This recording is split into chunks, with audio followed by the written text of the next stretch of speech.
RM Sotheby's is the world's largest collector car auction house by total sales. They are the preeminent market maker of high-quality collector cars and collections, regardless of size or complexity. By working in partnership with the Sotheby's team and its network of 80 offices in 40 countries, RM Sotheby's has established the largest client network of any collector car auction house in the world.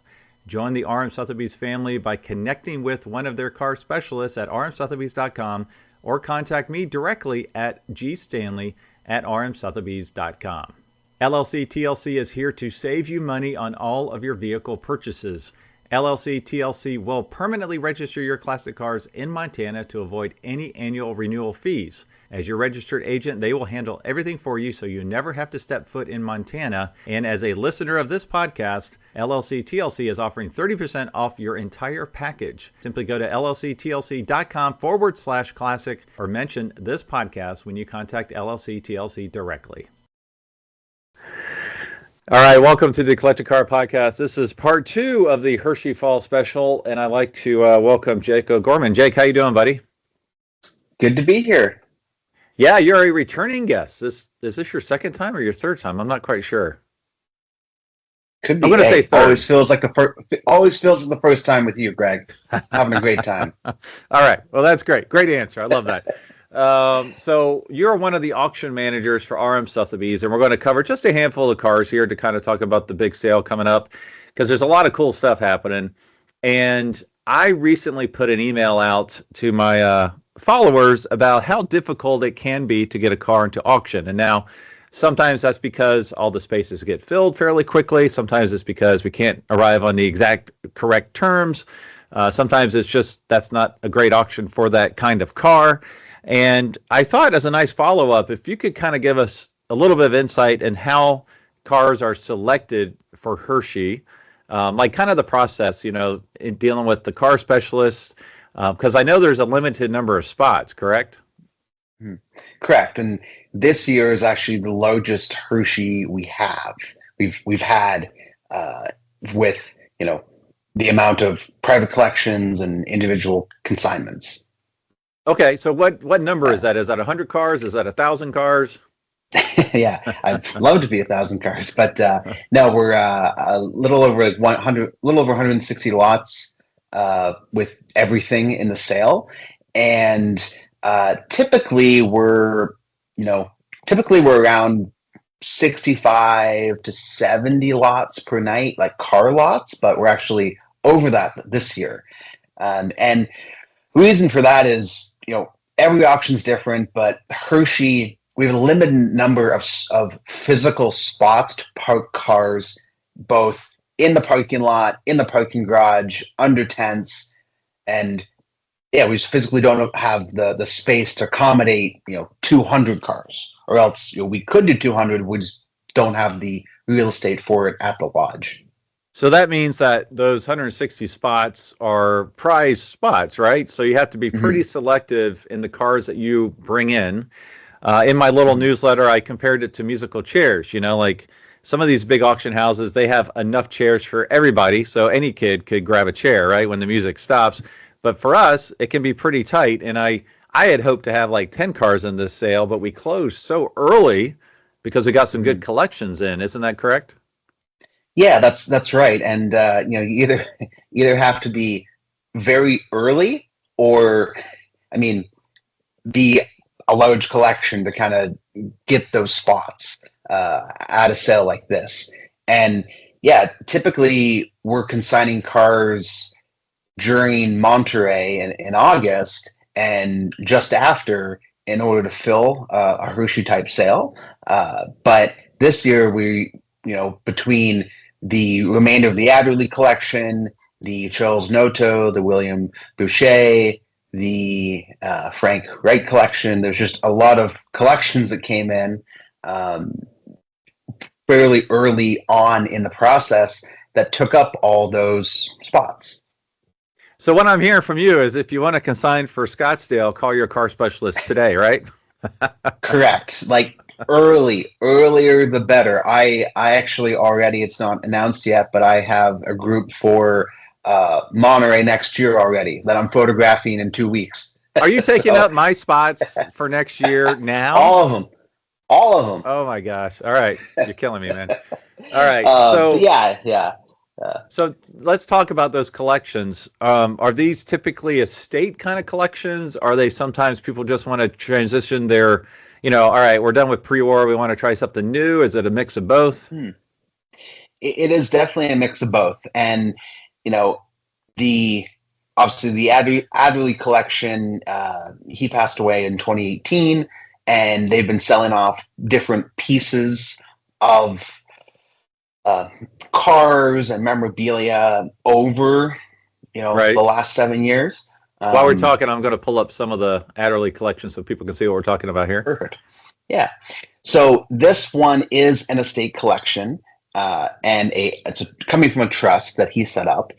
And as they've gone along, they've been, selling off packages of cars each year, but combining that with, they've donated quite a number of cars to the Gilmore Museum, and the CCCA Museum in Hickory Corners, Michigan. So it's sort of a mix, and like anything, didn't want to put everything on the market at one time, just as it made sense. Sell off pieces, but this is the last group. Okay, so what year or how long ago did we start? Because what was it, Monterey 2 years ago we started with this collection? Yep. So Monterey 22 was the first group of cars from them. Started with 7-8 cars, and it kind of floated around the number 7 to 10 cars we'd sell for them in batches at auctions that made sense, right? Wherever we thought they would fit the best. And this last group, just with the value that it is and the types of cars, Hershey made the most sense. It's all, for the most part, except for I think one kind of a Ferrari, right, in the kind of the 70s, right, and the IndyCar there. Most of it is pre-war, early American European things that are kind of in that 100 to 300 range. So that's sort of the sweet spot for the Hershey sale. And then we do have like $500,000, $700,000 cars, but sort of the highest transacting things are in that sub 300 range at Hershey. Yeah, and if you're watching online, I've scrolled through some of their, it's 2 pages of stuff, a lot of automobilia, a lot of really cool cars, and it just speaks to the quality of the collection if this is what remains. So pretty much everything beyond this was really big stuff, right? Yeah, so, from very like custom bodied Duesenberg Model J's that were selling north of, $4 million to, Stutzes that were, in that, $1 million to $2 million kind of range, big pre-war, special bodied, great history, matching numbers type things. So really, really good things. And Ferrari Daytonas, and there's a pre-war Alpha 6C 1750 that big stuff we had too. So yeah, so big stuff. And not saying that stuff wouldn't fit at Hershey. It's the same type of car, but it made sense at the time to put them out of Monterey, out of Amelia, and then now Miami type sale. Yeah, it's interesting because I don't want to spend too much time on this one collection, but there is a lot of affordable collector cars at Hershey. So as I'm kind of scrolling through this, we've got a 58 Ford Thunderbird convertible, estimates 30 to 50, offered without a reserve. Obviously, it looks like everything from the Adderley collection is without reserve. Is that correct? There's about 5 that have reserves on them. Okay. And like with any, they have reserves on them, but they're also priced like to sell. To sell, right? And appropriately. So it's not, sometimes when we are working on consigning cars and, we're thinking about what goes into a sale, a reserve should be there to work against, right? And to make sure that there's there's sort of a floor on the car, right? Just in case the right guy doesn't show up on the day. But also, you want to price it to where it gets people interested in it.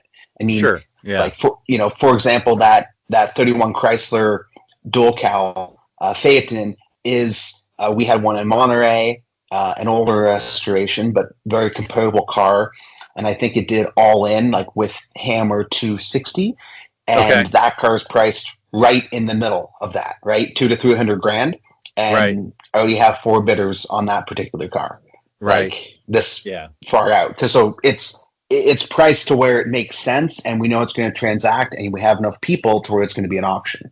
Right. Awesome. Okay. Yeah. Well, Anyway. let's start off. Yeah, so you're the reason I only got one car in Hershey's, because you got the Adderley collection. I'm sure some other cool stuff. All right, I get it. All right, well let's start with the first night. We've got the Sportsman Collection. Now, are those all Woodies? I did pull up one specific car, 1947 Ford Super Deluxe Sportsman Convertible, estimate 130 to 150. Is that what the Sportsman Collection is? A bunch of cool Woodies? Yep. So it's all Woodies and all no reserve. So they are all changing hands in Hershey. Okay. Now, isn't this, take the Woody part out of it, but isn't this the car from Karate Kid, Mr. Miyagi, that, what's his name, had the wax on, wax off? Or was that a 46 Ford? It 46. I'm sorry if of the generation, I haven't seen Karate Kid. Oh my gosh! All right, look at that. Learning more about Jake every day. So, okay. Yeah, that's right. Hey, if I have to have a flaw, that's one. It's one. All right, so we got some great Woodies coming from that collection. The next is the Frank Wright collection. Now, tell us a little bit about this. And I picked 2 cars because they're pretty stellar cars, and they're just slightly different enough. I think the average person would be like, isn't that the same car? So I've got a 1932 Chrysler CL Imperial Convertible Roadster, and then I have a 1931 Chrysler CG Imperial Roadster. So if you would talk a little bit about the collection as a whole, and then these 2 cars specifically, if you could. For sure. So the Frank Wright was like the Chrysler guy. Like if you did not want to go up against his cars in CCCA, that's Classic Car Club of America, judging. If you went up against his cars, you were losing. You were coming in second. You were not getting 100 points. He was the guy. He was the guy, and he was very fanatical about using the correct bolts, washers, wire ends, like all the little details to make sure they were perfect, and in some cases maybe better than factory condition. Like beautiful restorations, and these restorations are over 20, 25 years old, 35 years old. Wow. They're old restorations in the world of restorations, but they've held up beautifully. So that's sort of a testament to how thorough and how well he took care of these cars, to where they, those cars that were restored 15 years ago that already have, paint flaws, and the leather looks old and the top looks bad, but these are beautiful, beautiful things. So he was one of the, experts in these cars, and, you can, the testament to his knowledge is just how these cars present. Just flipping through these pictures now, this is the 32 CL Imperial, estimates 550 to 650. They just, like you said, you could have told me this was restored last week, and I probably would have agreed with you, just because it's such a stunning, it's really held up well. So can you speak to the differences between these 2 cars? Because, for the untrained eye, they look very similar, but the estimates are about $100,000 off. Yeah. So, Chrysler really came into its own like 31 and then into 32. You can see they got just a little more fuller as a car, with the shape of the tops, the windows. I think they just became like a bigger, more kind of classic era car, whereas the 31, it doesn't have side windows. It's a Roadster, right? No side windows. Yep. Top really keeps the sun off you. Like, you're gonna get wet if you're running the rain in that thing. Whereas the 32, the CL, I think they call it a convertible Roadster, and that was every company had their own nomenclature for what they called convertible coupes, or true Right. convertible coupes with side windows. This has side windows. It's a little has a little bit kind of more formal or like a little bit bigger features on it compared to the 31, and that's what kind of makes it, I think, a little more elegant compared to the 32 is a little more elegant compared to the 31 because it has a little more flushed out features on it. Gotcha. Just Okay. in, like even the hood sides, right? The 31 has these louvered hood sides, which are very sporty, lightweight, whereas the 32 has actual little vent doors that you can pop Right. open. So it's a Gotcha. little more like formal or kind of flushed out, bigger of a car than the 31. Okay. All right. That's cool. I was really curious because I'm like, all right, well, I can tell a difference between the two. And like you said, the window inserts, that's a big difference. That defines it more as a roadster, right? So, yeah. All right. Awesome. Thanks for educating us. Now, the next one I want to just touch on is the William Boucher. Is how you pronounce it? Collection? Boucher. Boucher. All right. So tell me a little bit about that collection. I know I've got this stunning 1956 Cadillac Eldorado Biarritz. You got to roll your R's. Biarritz. Estimates 175 to 250. Now, this is the single headlight version, which was 56, 57, 58. You went to the dual or quad headlights, depending on how you say it. And this one's stunning. Black over black. Tell us a little bit about this collection and what he specialized in, I guess. Yeah, so William and Charles Noto, which is the other collection, they actually shared a building in Long Island, and William Boucher, he had his thing was AACA award-winning 50s American cars. So whether that be Cadillac, Packard, Chrysler, that's what he loved. Some of the cars he had done, other cars he had bought and preserved or brought up some and maintained them.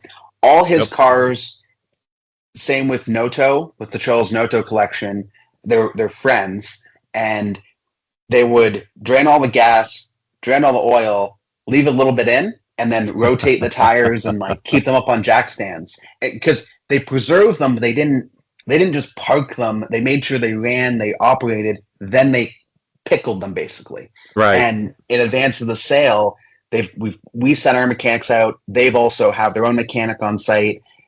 Fresh batteries, fresh gas, make sure the brakes work, rebuild. Just do everything that it needs so it can run and drive and perform. So they're very good cars. This particular car, like, all the headlights work, the top works, it has the parade boot. I drove it. It was about a quarter mile away from the collection where we photographed these cars and drove all of them. Happy, Nice. Seems to be happy cars. So yeah, he really took good care of these things, and it was his hobby. And unfortunately, so you talk about estate versus, how do these things come to us? This gentleman had passed away, William had passed away, but his friend, Charles Noto, that's who decided that it was time to sell his collection, and his friend had passed away, so he's like, well, they're in the same building, let's just do it all at once. And they had been coming to Hershey for decades to our auction. Oh, that's cool. Wow. I hate to hear him passing away, but it's always good to have a plan, and it sounds like they had a great partnership in collecting these cars for so many years. Is that a record player? What is that underneath the dash on this car? That's actually AC? I believe it is. that to It's be AC. AC. Yeah. Oh, you don't see that very often. The other one, we'll get to it. There's another car in here too that has. Oh yeah, let's get it. A factory AC. 1960 Chrysler 300F convertible, one of my favorites. 120 to 150, the most expensive Chrysler offered for 1960. So this is also from the same collection, correct? Yep, same collection from the William Boucher collection, and same thing. This one, I don't believe it's not a AAC award-winning car, but it is of the same quality of the other cars that he had in his collection.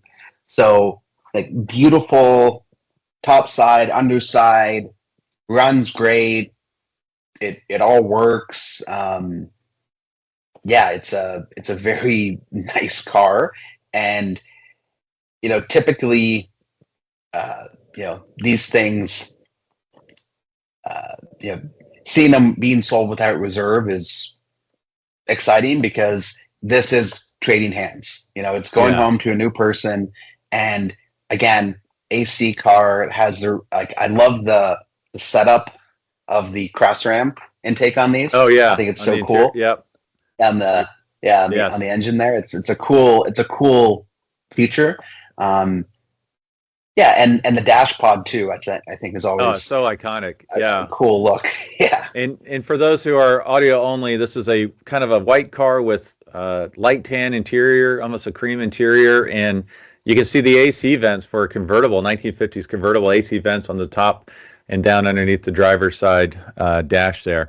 I just always love these cars. You got the big fins out back. It's just such an iconic styling car. All right, well, we're going to end with a few cars that are not in a collection. The first is, I just think this is a cool car. Let me start with the Underslung. So this is a 1913 American Underslung Model 34A Tourist. Now this is 175 to 225, and it's a beautiful light blue color with, I think it's black interior. But if you would talk a little bit about American Underslung and why is it called an Underslung? Because if you're looking at the car, it's just a really cool looking, almost, I don't want to say gangster car, but it's a very slick looking car. Mm-hmm. Yeah. So one of the reason why they call it an underslung is the axles are actually over top of the frame rather than underneath the frame. So traditional car, your axles are underneath, you have your leaf springs or however they're attached to the frame's above, and they're usually pretty tall. So comparable cars of the period are going to be kind of tall, like very high, from like the driver's perspective, you're up high, whereas this is actually it's literally underslung. So axles are above the frame. It almost looks like, if you look at the front of it, the frame horns are upside down. It's almost like they flipped the frame upside down and then put the car body on it. Yeah, you can see it right up front between the front tires here. And the first time I saw one of these, they said, be sure you look at the front fenders because it's either just about to the same height of the hood or not above it, but they're usually right there, and that really speaks to it. Think about a hood being the same height as your front fenders. And your wheels being, they look extra tall because they're kind of at like the body line on the side of the hood. It makes it look very slick and almost like lowered. Yeah, if this wasn't a four-door, would you call this a tourist, but a Phaeton? Sure. Or no, there's no inserts at all. Yeah, it'd be a touring. So like teens, you call it a touring car or tourister, as they called it. Phaeton's like you're kind of more in the 30s. Once you get into late, like very, very late 20s, 29, and the end of the 30s. Yeah, this is just such a cool car. Awesome. All right, well, next, I think we're going to talk about the big car, the big dollar car for our auction, the 1935 Auburn Boattail Speedster, correct? Now, this is a supercharged 851, estimates 750 to 850. This is 1935. I could see Batman driving this back in the 30s, right? This thing's pretty wicked. Black with ox blood interior, something to that effect. Great colors on it, and very, sinister looking car. You have to think what else was running around on American roads in 1935, and this looks like something much more European. Doesn't look like something that was built in the Midwest. Yeah, for sure. Right. Now, have you driven this car? I haven't driven this one yet. I've driven similar ones, like other 35 Auburns, and they're very fun cars to drive. They make some fun noises with the supercharger on it. They actually, so surprisingly, the previous generation Auburn Boattails, which we do have one in the sale, they these have twice as much room to fit in them, and Really? Because they don't look like they have a lot of room. they don't, but they honestly do. So we had one in Monterey, a boat tail speedster, and I was showing it to a client that he is 6'3", and he fit in it with the top up with his hat on. Oh my goodness! Fine. Wow. Okay. like they actually have they're surprisingly a lot more room than you would think for how big the car is. So the cabin space is nice. So for something to drive and tour and play around with, you're going to have a lot better time in something like this than an earlier Auburn boat tail, if that's what you want to do. I will say, I mean, in the pictures, the car does look massive, but then you look at the interior pictures, it looks super tight. I mean, it's such a big car for being a two-seater, but it is just stunningly gorgeous. I usually don't like black cars, and as a general rule of thumb, but I really like the way this one looks and the shapes of it. Now, it's supercharged. Is it only the supercharged that had the coil exhaust coming out of the side, or however you say that? Is that only the supercharged? Yeah. So, yep. So it's funny. I believe all of them were supercharged except for one, and we've sold it. We've sold it and offered it a few times. There's a blue one that's out there that now that was the only factory. I believe the only factory ordered new non-supercharged Auburn boat tail speedster like this generation. And but yeah, all the other ones have these pipes, and that's sort of their iconic look, right? Is having the pipes coming out of the exhaust side of the engine, just so it's like a clearance item, right? Because the supercharger is sitting right there on the left side. So this makes for an interesting. I know the answer. So, take the Lexus LFA, one of my favorite examples. You've got the Nürburgring option that nobody wanted, right? And now it doubles the price of the car. So I would make the argument that the non-supercharged boat tail speedster is the option no one wanted, but I'm pretty sure it didn't double the price of the car, right?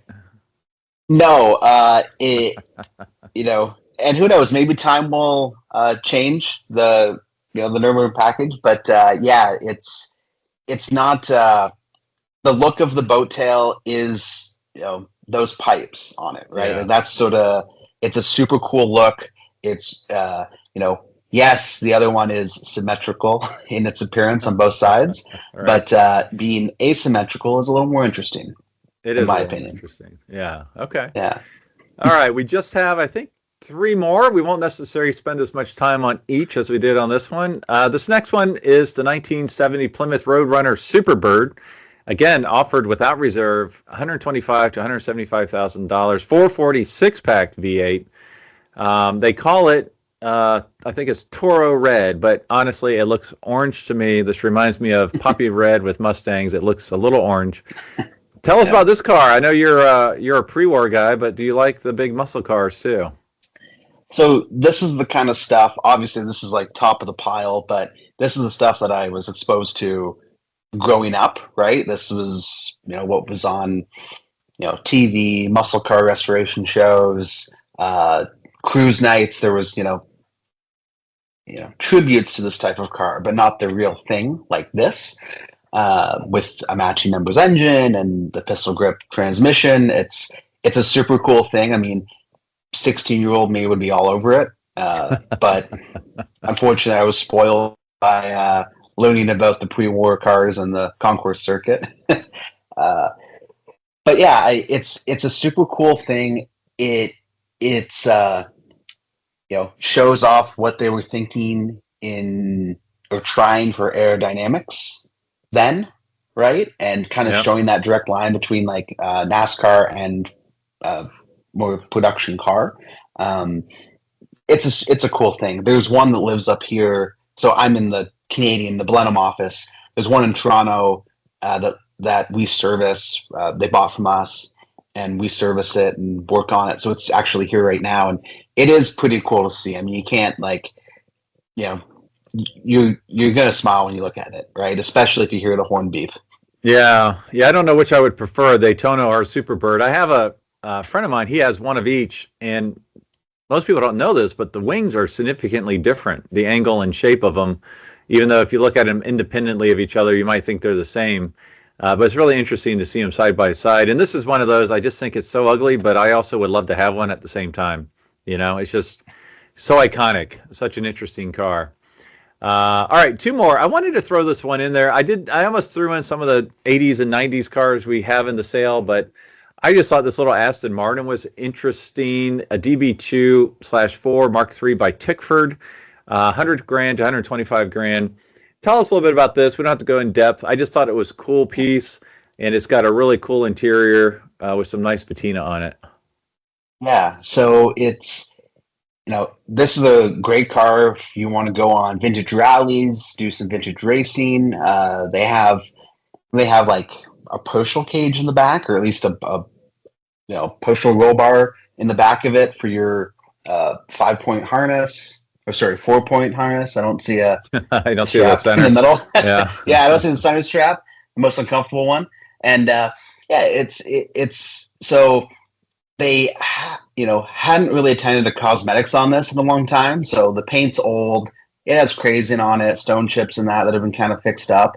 But it's just a solid, body on it. Underneath is old, but not, crusty or anything.